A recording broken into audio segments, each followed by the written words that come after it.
Conor recently took to IG and posted a picture from his first round win over Cerrone back in 2020. He explained what was happening in the shot in detail. Here's what he said. The temptation here for the attacking fighter in this lower center of gravity position is always to connect to the body.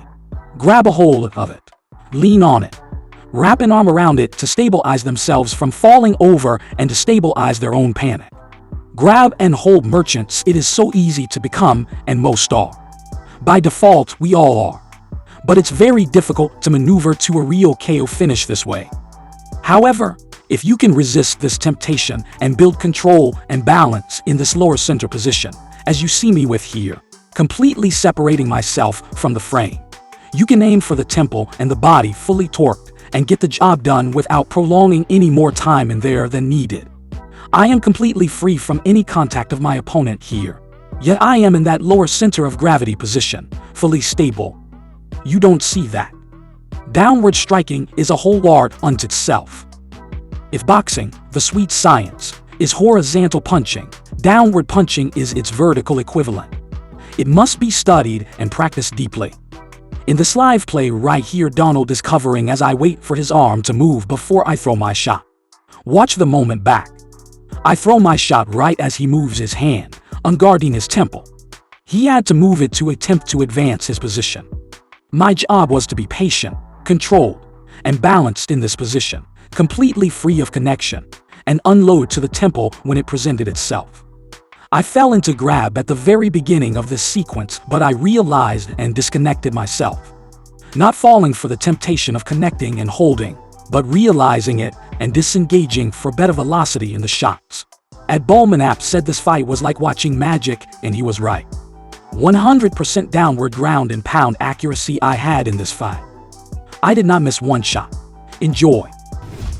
Alex Pereira is getting some new ink after his title win on Saturday night.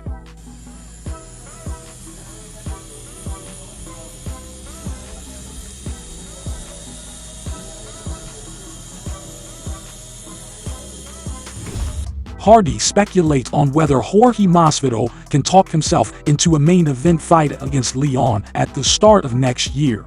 But honestly, I feel like if Masvidal makes enough noise, he could usurp all of them. You know, like Masvidal can talk himself into most of these fights, and it wouldn't surprise me if we see that fight. It wouldn't surprise me if it's the main event of UFC London in March. Leon against Masvidal, the rematch, the official match. You know, weird things happen when people get title shots, when people get titles, and a little bit of a lag in the division if there's not going to be an immediate rematch.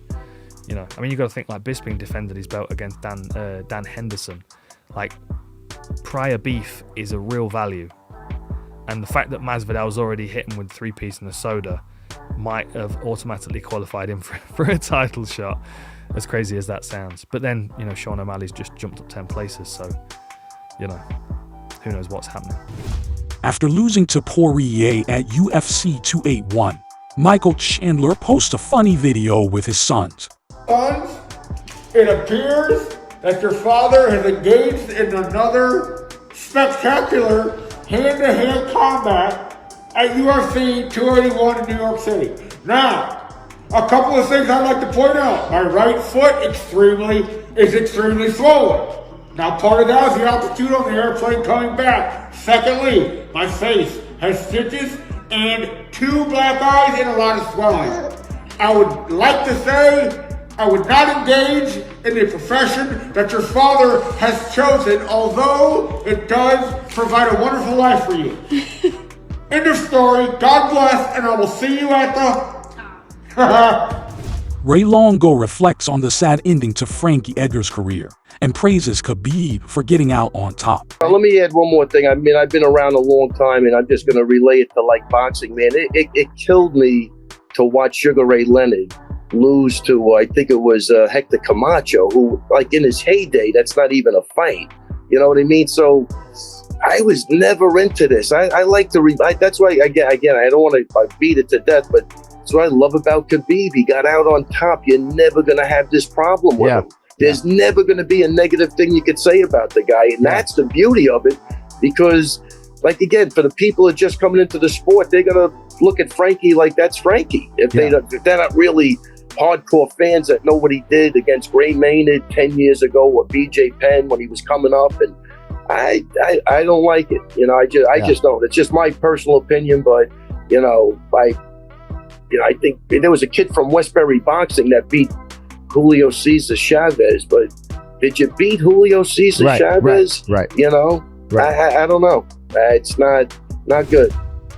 Josh Thomson discusses Volkanovski's chances against Islam. I can say that if anyone deserves a title shot against Islam or for the upper belt, it's definitely Volkanovski. I look at all the other fighters that are in those divisions. You know, Izzy went up and he came up short. You know, outside of that, I would say just Volk. There's really no one else that I can see are deserving to go up. I mean, Kamaru Usman, I would say, but he never wanted to go up to fight Izzy. So he left it as is, and he stayed at, at 170. Yeah. In this scenario, I can say all the positive things about Volkanovski, and I think he definitely deserves to have this fight. I think he's definitely talented. I think he's one of the best fighters to ever step inside that cage. He, to me, is someone that he's made so many big-time adjustments to really gain the respect of so many top-level fighters. What he did to Max Holloway when Max Holloway was considered to be unbeatable. What he did to a lot of these fighters, a lot of these top-level fighters, he made it look almost average.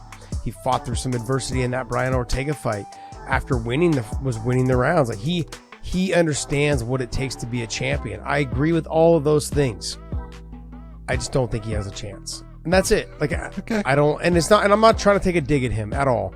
I actually really love watching him fight. I would love to see him go through Yair. I'd like to see him go through Josh Emmett and Arnold Allen. He's got more guys to fight in his weight class. I don't want to see him lose before beating those guys, because a loss could hinder your confidence a little bit. And he's going to have to put some weight on, and then getting your weight back down and adjusting your body back to that. There's a lot that goes into this. It's not like, okay, I'm just going to go up because I can. It's not like that. You need time. We saw what happened to Max when he went up to 80. He ain't got a lot of time. No, and that's the thing. He doesn't have a lot of time. We saw what happened to Max Holloway when he went up to fight Dustin. And Dustin had been there for a fight or two. And so Dustin had put the weight on properly. Dustin's always been kind of a bigger guy. I trained with him when he was at 45. When he was at Frankie Edgar's at one time, I was like, damn, you're huge. Max is a bigger guy too. But you have to get your body used to that. I don't think this is enough time. And I know that he has been a rugby player. I know he's had the weight on before. I know he knows what I follow him on social. This guy, he knows how to do his nutrition. He handles all of his own nutrition. He's a fucking phenomenal nutritionist. He understands what it takes to get his weight down. He understands what it takes to put the weight on properly. Yep. I just think skill set wise, where he lacks are all the areas that Islam is strong.